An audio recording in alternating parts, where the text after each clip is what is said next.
The final portion of this presentation will focus on the treatment of opioid use disorder. The learning objectives remain unchanged throughout the presentation. Earlier in the presentation, I asked the question, what are we going to do to help turn the tide on this opioid epidemic? And listed here are some strategies for helping prevent opioid misuse and things to think about so that we don't continue to contribute to this opioid epidemic. It is important that we adequately address patients' pain-related concerns and provide treatment when necessary, while keeping in mind, again, that our opioids are not considered first-line treatment for chronic pain and that we don't have evidence or enough evidence to really show that they improve chronic pain. So what should we do instead? You should really be advocating for comprehensive care that includes things like physical therapy and treating any underlying conditions that can cause or exacerbate pain, like untreated depression. If you are going to prescribe an opioid, it's best if you can prescribe a formulation that is more difficult to abuse, and hopefully you learned about that in your pain lectures. And then provide education to patients on proper storage and disposal so that we can help prevent diversion and theft. Should have also probably listed providing education on expectations for pain. So what are the patient's expectations? Do they expect that they're going to have no pain? Does this match your expectation? Is the patient going to have some degree of pain, and how can they manage that? You can also watch for risk factors for misuse, and you can refer back to my slides on etiology where I talk about risk factors for substance abuse in general. But specifically related to opioids, you can watch for patients who are consistently requesting early refills. So, it's not common for patients to keep dropping their medications in the toilet on accident. So if this keeps happening to someone, this may be a red flag. If they have a history of substance abuse, that would be another red flag or something to be aware of. Patients who are obtaining overlapping prescriptions from multiple providers or obtaining medications from multiple pharmacies may also be at risk. And then patients who take high daily doses of opioids or are requesting rapid dose increases may also be at risk for misuse. Now, you also have to keep in mind that there are patients for whom it's appropriate for them to take high daily doses. And for example, this may be someone with cancer-related pain. Prior to prescribing an opioid, you should review the Wisconsin Enhanced Prescription Drug Monitoring Program, also known as the PDMP. This is helpful to see if patients are receiving controlled substances from other prescribers in the state, and then at the pharmacy level, we'll also check this before dispensing controlled substances to make sure that patients aren't getting controlled substances from other pharmacies. And this is one way, again, that we can really help prevent overuse and misuse of opioids. The next several slides contain the DSM diagnostic criteria for an opioid use disorder, and I'm not going to spend much time here because the criteria look very similar to that of alcohol use disorder. For number 3, spending a great deal of time on activities to obtain, use, or recover from opioids effects, this would be something like spending a lot of time doctor shopping or going from doctor to doctor to try to get opioids, or driving long distances to try to obtain them. Listed here are some of the additional diagnostic criteria, and once again, these are very similar to the criteria we saw for alcohol use disorder. The diagnostic criteria once again conclude by discussing tolerance and withdrawal, and as a reminder, patients need to have at least 2 of these 11 criteria within a 12-month period, and they have to lead to significant impairment or distress in order to receive a diagnosis of opioid use disorder. We're now going to spend a little bit of time talking about opioid intoxication. We also have DSM diagnostic criteria for opioid intoxication. For criterion B, which is clinically significant problematic behavior or psychological changes, this would be something like initial euphoria followed by apathy or dysphoria. It could also be psychomotor agitation or retardation, impaired judgment, or impaired social or occupational functioning. With criteria C, you'll have pupillary constriction with at least one of the following signs, which can be drowsiness or coma, slurred speech, or impairment in attention or memory. We typically think of an intoxication triad with opioids, and this consists of meiosis, respiratory depression, and coma. The DSM diagnostic criteria pretty much covers the major signs and symptoms that we'll see with opioid intoxication, but listed here is just a list of the acute effects that you may see, and it's important to remember that opioid intoxication can be potentially fatal. The image on this slide is just showing meiosis, where you'll see that pupillary constriction. Naloxone is our first-line treatment option for opioid intoxication, and it is available in several different dosage forms, which are listed on the slide. It is an opioid receptor antagonist, so it works by knocking opioids off the receptors in the brain and then reversing things like respiratory depression, sedation, and hypotension. Naloxone only reverses opioids, so it does not have an effect in someone who is not taking an opioid, and it will not reverse things like alcohol or benzodiazepines. So if a patient ingests multiple different substances, the naloxone is only going to reverse the opioids. It does cause an immediate withdrawal, and this withdrawal is uncomfortable but not life-threatening. Naloxone is rapidly absorbed and distributed. Onset is typically fastest with IV administration, but really all of the products begin working fairly quick. You'll typically begin to see effects within about 2 to 3 minutes. The half-life is about 30 to 90 minutes, and it's important to note that overdose can reoccur, especially if the patient is taking a longer-acting opioid. So for this reason, it's important to seek emergency medical assistance immediately after naloxone is administered, and you should also note that repeat dosing may be necessary if respiratory depression returns or the patient does not immediately respond. The dosing depends on the formulation. I have them listed there for you. Probably the key point here is that you can repeat the dosing every 2 to 3 minutes up until the patient receives about 10 milligrams if there's no response or relapse. Abrupt reversal of opioids can lead to cardiac or respiratory adverse effects. It could be anything from tachycardia to hypertension or pulmonary edema. So we should use it with caution in patients with cardiac instability, pulmonary edema, or a history of seizures. Otherwise, this medication is fairly well tolerated, and you'll just see some local reactions. So for example, with the injectable forms, you can see injection site reactions, but with the nasal spray, you may see things like nasal congestion, dryness, or inflammation. Headache and increased blood pressure, also more common side effects associated with this medication. As we'll discuss in just a moment, naloxone can be distributed for patients or their family members for use outside of the hospital setting, and so it's important to counsel patients and their families that they should use naloxone anytime they think there's signs or symptoms of an opioid overdose. And things you'll be looking for is unusual sleepiness, breathing problems, or pinpoint pupils. It is important for you to have a good understanding of naloxone because it is available now in intramuscular and intranasal rescue kits for patients and their family members. And patients have quite a bit of access to these in Wisconsin because it was signed into law that they don't even have to have a prescription to obtain one. They can go directly to the pharmacy, and pharmacists can screen patients and help decide if they'd be a good candidate for a naloxone kit. Naloxone should be considered for all patients exposed to opioids, regardless of the source, and they're not just meant for patients who are abusing opioids. Listed here are some patients who may especially benefit. I'm not going to go through them one by one, but I will point out a few.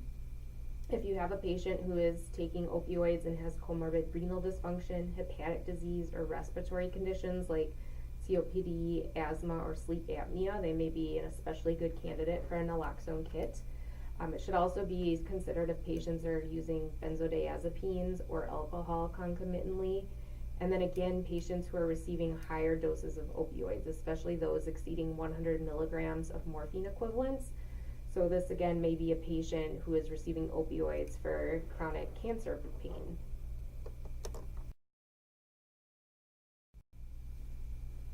Patient and family education is key when prescribing a naloxone kit, and I listed on this slide several different things that you should discuss with the patient and their family member if appropriate. Pictured on this slide is one of the nasal spray devices, and this is the one that can be used automatically and does not require assembly. However, there is a nasal spray kit that does require assembly, and that does require some instruction with the patient. I also put the Prescribe to Prevent website on this slide because it has a lot of great information and resources. So it's a great resource for you as well as for your patients. And on that website, you'll find a nice chart comparing the different naloxone kits. You'll also find instructions for how to assemble that nasal spray kit if necessary. We're now going to move on and talk about opioid withdrawal and maintenance treatment. Unlike alcohol withdrawal, opioid withdrawal is not life-threatening, but it is uncomfortable, and so oftentimes we will provide medications to help get the patient through that withdrawal process in a more comfortable manner. We also have DSM diagnostic criteria for opioid withdrawal, and for criterion A1, cessation of or reduction in opioid use that has been heavy and prolonged, this is usually a period of several weeks or longer. Then as you review the symptoms in criterion B, you can see that none of them are life-threatening, but you can see how this would be uncomfortable, especially with things like nausea and vomiting, muscle aches, and fever. Also, with criterion C, you'll notice that the patient has to have clinically significant distress or impairment in social, occupational, or other important areas of functioning in order to receive a diagnosis of opioid withdrawal. The onset, peak, and duration of symptoms of withdrawal vary depending on the half-life of the opioid. So you can see with a shorter acting agent like fentanyl, onset of symptoms can begin within 3 to 5 hours and then last anywhere from 4 to 5 days. While methadone has a longer half-life, so you won't see onset of symptoms until about 36 to 72 hours, but the duration can be anywhere from 2 to 3 weeks. The symptoms also vary depending on the opioid, so the longer the duration of drug action, the less intense, but the longer lasting the withdrawal symptoms. Listed here are some additional signs and symptoms a patient may experience when going through withdrawal, and they tend to vary depending on whether the patient is in an early stage of withdrawal or a more advanced stage of withdrawal. And you can see as they progress to that advanced stage where this could become more uncomfortable with things like muscle and bone pain and muscle spasms. There are several things that may be assessed if a patient presents for opioid withdrawal. We may get a complete blood count because leukocytosis can be fairly common. We'll also tend to check an electrocardiogram, especially if the patient is older than 40, because some of the medications like methadone can be associated with things like QTc prolongation. We may also need to get HIV and hepatitis tests because some of these medications are injected and patients may use unsafe needle practices. Physical examination plays a pretty big role. Providers will be looking for things like miosis or mydriasis with the pupils. They'll also check for peripheral edema, which can occur due to sclerosed or hardened veins. Cellulitis can also occur if a medication is injected directly into subcutaneous tissue. And then they'll also look for thrombophlebitis, which is inflammation or swelling caused by a clot. We can also do a urine drug screen, but it's important to note that synthetic opioids usually do not show up in urine drug screens. So things like oxycodone, hydrocodone, fentanyl, and buprenorphine typically require special dipsticks to be detected. We do have a few medications available to help with opioid withdrawal and maintenance, and the medications that we'll typically use are methadone and buprenorphine. You may also see clonidine and naltrexone used. Unfortunately, we do not have a lot of time to go over these medications in depth, but you should have previously covered them in pharmacology, so make sure to go back and review those notes if you need to. And then you'll also receive more information on methadone, buprenorphine, and naltrexone in the upcoming pain unit.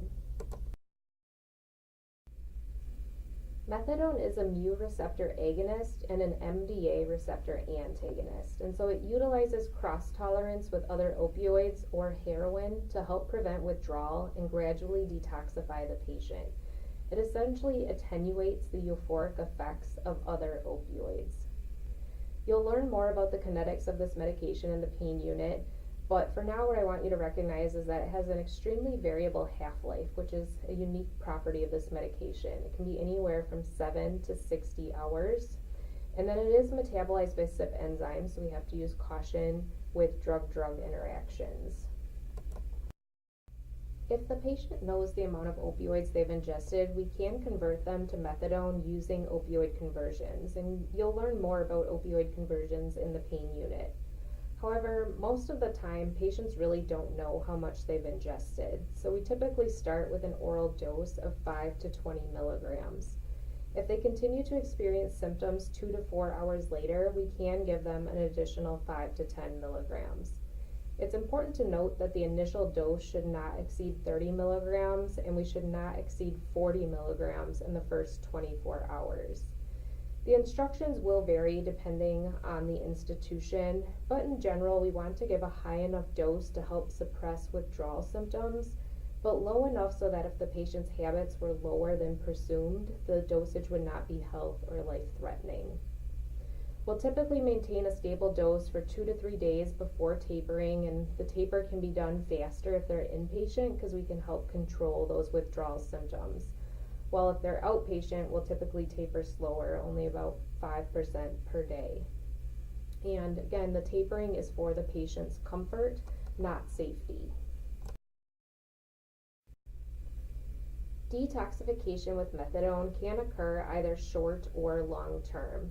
If the patient is going to be detoxified while inpatient, this is usually completed within 4 to 7 days, but outpatient detoxification may last for months. The acute phase of opioid withdrawal may be considered complete when there's no signs of opioid withdrawal over a period of 48 hours in the absence of any opioid. There are several adverse effects associated with methadone, and this list is definitely not all-inclusive, but for the purpose of my lecture, I'd like you to know that methadone is associated with constipation, QT prolongation, and respiratory depression. We're now going to move on and talk about buprenorphine, which has a different mechanism of action than methadone. This is a partial mu receptor agonist and a kappa receptor antagonist. And like methadone, it utilizes cross-tolerance to help prevent withdrawal and gradually detoxify the patient. It also attenuates the euphoric effects of other opioids. This medication is also metabolized by CYP enzymes, so we'll still have drug-drug interactions to deal with. And then it's also highly protein bound. It's about 96% bound to protein. This is just a visual representation of how methadone and buprenorphine differ based on their mechanisms. Methadone is a full opioid agonist, so as you increase the dose, you will get increasing opioid effects. Because buprenorphine is a partial agonist, it has a ceiling effect. So buprenorphine will not produce the same degree or intensity of drug effects as can be produced by a full agonist, and this helps enhance the safety profile. In general, buprenorphine will not be associated with as much respiratory depression and is not as likely to be as fatal an overdose as methadone. Alternatively, buprenorphine may not work as well for patients who have severe symptoms of opioid withdrawal because of that ceiling effect. There are several FDA-approved dosage forms of buprenorphine for opioid use disorder, and those products are listed on the slide. There are also some dosage forms which do not have FDA-approved indications for opioid use disorder, and we will not discuss those products in this lecture. It is available as a single ingredient product and comes as either a sublingual tablet known as Subutex or an intradermal implant known as Probufene. Buprenorphine can also be combined with naloxone and is available in several different dosage forms. As previously mentioned, naloxone is an opioid antagonist and it is inactive when given orally or sublingually. However, it is active when given IM or IV.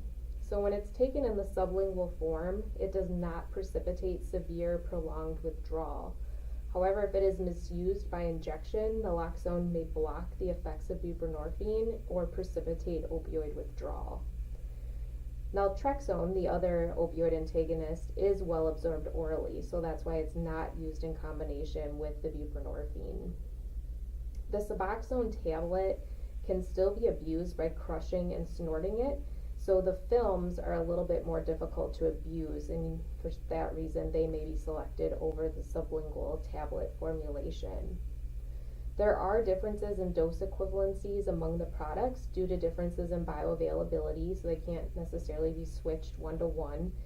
And there's really no evidence that one product is more effective than another, so it may come down to pricing or just patient and provider preference. Probufene is an intradermal implant that consists of 4 rods that are implanted under the skin of the upper arm. The package insert contains information on how this product should be inserted and removed, and it's not necessarily a straightforward process. There are more than 20 steps for both implantation and removal. One nice aspect of this medication is that it lasts for 6 months, so it can be a great option for patients who have adherence issues. After 6 months, a new implant can be placed in the opposite arm. Bunavail is the mucous membrane film that's available, and this is a little different than a sublingual tablet. You can see from the image that it is a little patch that adheres to the inside of the cheek and then dissolves over about 15 to 30 minutes, and this is just a different way to release the drug into the system. In regard to dosing, we'll typically start with single ingredient buprenorphine, especially if the patient is inpatient. We can administer 2 to 4 milligrams no sooner than 4 hours after the last dose of a short-acting opioid and 24 hours after the last dose of a long-acting opioid. We can then give an additional 2 to 4 milligrams if the patient continues to experience withdrawal symptoms 2 to 4 hours later. And the reason it's important to wait a few hours after the last dose of an opioid is because buprenorphine has a high affinity for the mu opioid receptor, and it has the potential to displace a full opioid agonist from the mu receptor, resulting in less receptor stimulation and withdrawal. So typically, we'll only give buprenorphine after the patient has demonstrated active withdrawal symptoms because it can otherwise precipitate withdrawal, and then patients associate these negative effects with the medications and may not want to continue taking it. Generally, we do not exceed 8 milligrams on the first day and 16 milligrams on the second. Typically, we don't exceed a daily dose of 24 milligrams, but it can go up to 32 milligrams. Once the patient is stabilized and getting ready for discharge, we'll typically switch to the buprenorphine naloxone combination to help prevent abuse. In regards to adverse effects, this medication is associated with less constipation and respiratory depression than methadone due to that ceiling effect. However, as just mentioned, it can potentially precipitate withdrawal. There are some special considerations when dispensing methadone or buprenorphine for opioid withdrawal or maintenance. Methadone is pretty restrictive in that it can only be dispensed in specially licensed treatment programs, otherwise known as methadone clinics. And state laws vary, but patients can only take home a limited supply of methadone, requiring them to go to the methadone clinics frequently. Buprenorphine is more accessible in that it can be dispensed by qualified physicians in office-based practices.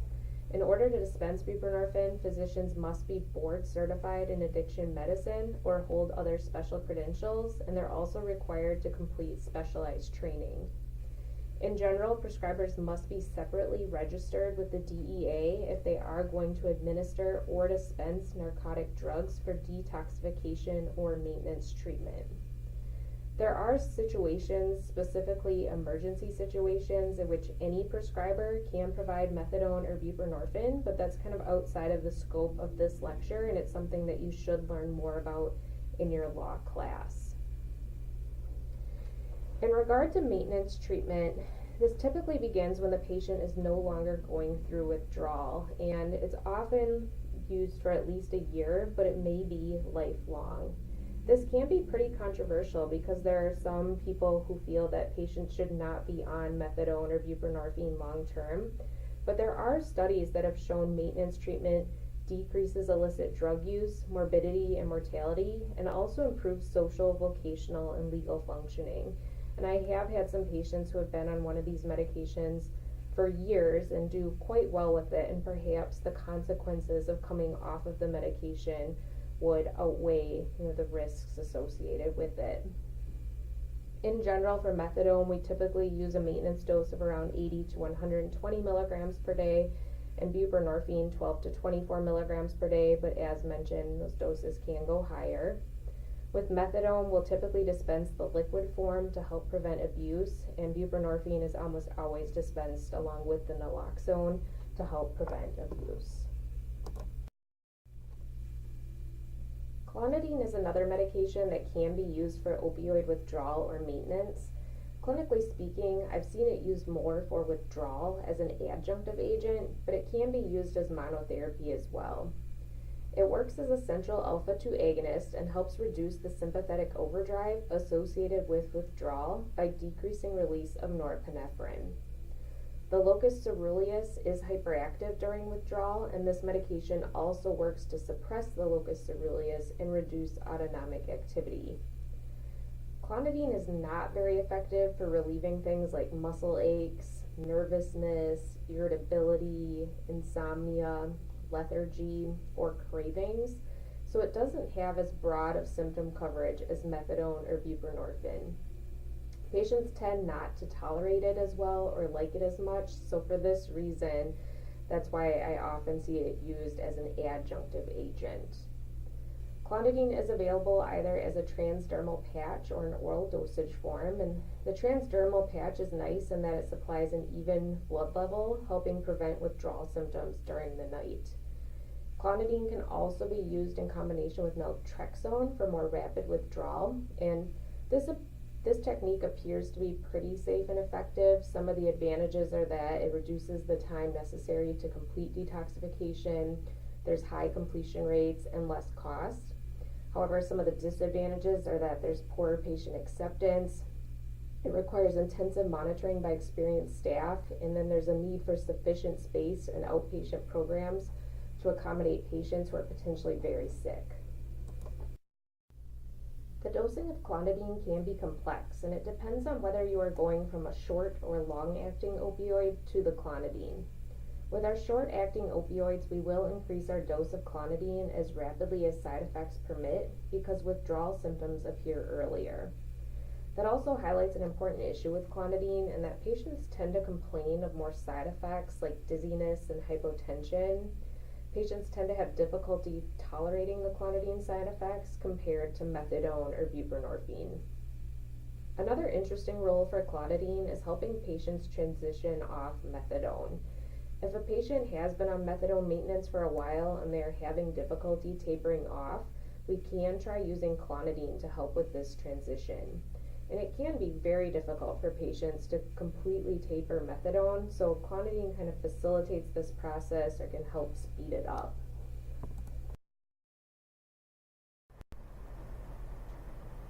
Finally, we will discuss naltrexone for opioid withdrawal and maintenance. As previously discussed, naltrexone is a mu receptor antagonist and rapidly precipitates withdrawal. The role of naltrexone for withdrawal is controversial and is likely a more appropriate maintenance therapy. Naltrexone is poorly tolerated during detoxification. Due to that very rapid withdrawal, ultra-rapid detoxification typically takes place under general anesthesia or heavy sedation. Ultra-rapid detoxification can cause things like vomiting with aspiration, cardiac arrest, pulmonary edema, and death. Therefore, this practice has fallen out of favor at most institutions, and naltrexone is viewed as a more appropriate maintenance treatment. Naltrexone does have an FDA-approved indication for treatment of opioid use disorder. However, naloxone is considered impractical for this indication due to its short duration of action. When used for maintenance treatment, the patient will usually be asked to stop taking opioids for a short period of time prior to starting naltrexone. This helps prevent precipitation of withdrawal with the naltrexone and helps avoid negative connotations associated with the medication. Instead, the patient goes into a natural withdrawal and then doesn't feel so bad when the naltrexone is initiated. There are several risks associated with opioid use during pregnancy, and it typically involves a thorough discussion with the patient. The patient can either undergo medically assisted withdrawal or receive medication assisted treatment. Medically assisted withdrawal is not recommended in pregnancy due to the high potential for relapse and subsequent stress to the fetus. Without treatment for opioid use disorder, women are at risk for things like poor prenatal care and nutrition. It is important to explain there are risks associated with the treatment of opioid use disorder, but there are also risks if they go untreated. There are still risks for things like stillbirth, premature birth, and developmental anomalies. If methadone maintenance is not available or the patient refuses methadone or buprenorphine, it is best to start the withdrawal process in the second trimester. Methadone withdrawal during the third trimester may trigger premature labor, and withdrawal during the first trimester may be deleterious to fetal development. We have the most evidence for methadone maintenance in pregnant women. It may seem counterintuitive that we have all these risks associated with opioid use during pregnancy, but then use an opioid for treatment. However, in this situation, the methadone is being used in a more controlled manner and at controlled doses. Women who receive methadone may require higher doses during pregnancy due to increased liver metabolism and volume of distribution. We have less evidence with buprenorphine, so that is why it is not used as often as methadone. However, there have been more studies in the recent past, so we are seeing this used more clinically. If used, buprenorphine monotherapy is preferred over the buprenorphine-naloxone combination due to the potential for the naloxone to cause withdrawal in the woman and fetus if it is used inappropriately.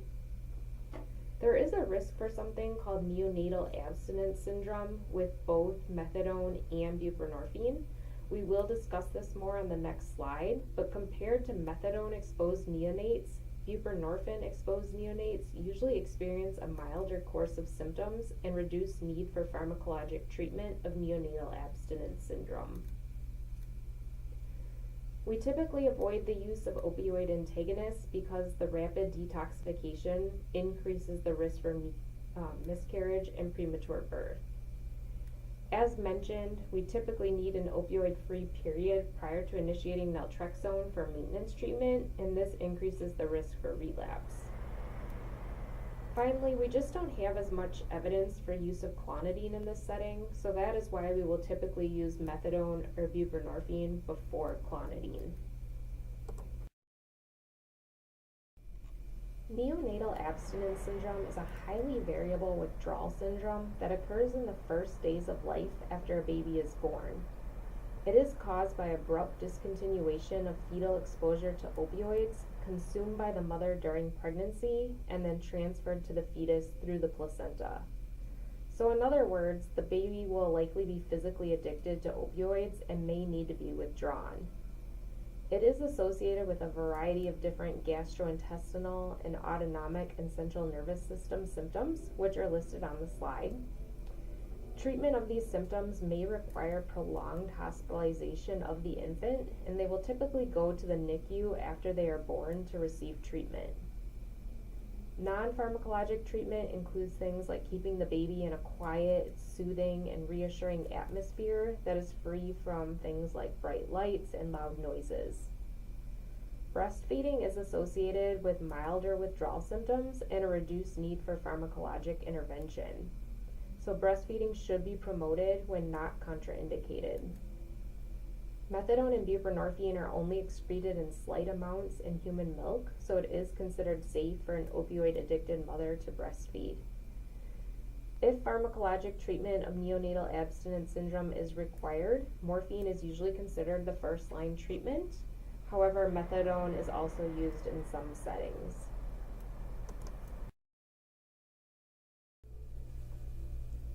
We'll conclude the presentation by looking at some of the advantages and disadvantages of the different products we can use for opioid withdrawal and maintenance. Unlike buprenorphine, methadone does not precipitate withdrawal, which is a nice aspect of this medication. It is also our drug of choice in pregnancy, and it provides a pretty full coverage of withdrawal symptoms, and this can be nice for patients who have very severe symptoms of withdrawal. However, it can be easily abused and is more likely to be fatal in overdose than buprenorphine. It is involved in several problematic drug-drug interactions, and it has a longer period of withdrawal. It can be difficult to taper, and so if a patient is trying to come off methadone, they can have a long period of withdrawal symptoms. You do need additional DEA approval to administer and dispense this medication, and then it's dispensed under heavily controlled conditions, mainly those methadone clinics. Buprenorphine is considered safer than methadone. It is associated with less respiratory depression, sedation, and QT prolongation. It also has reduced abuse potential, and it's less likely to cause death by overdose due to that ceiling effect.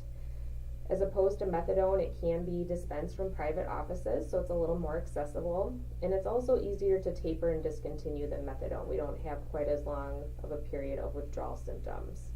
It is involved in drug interactions, but typically less than methadone, and there is that long-acting product available for those with adherence issues, which is nice.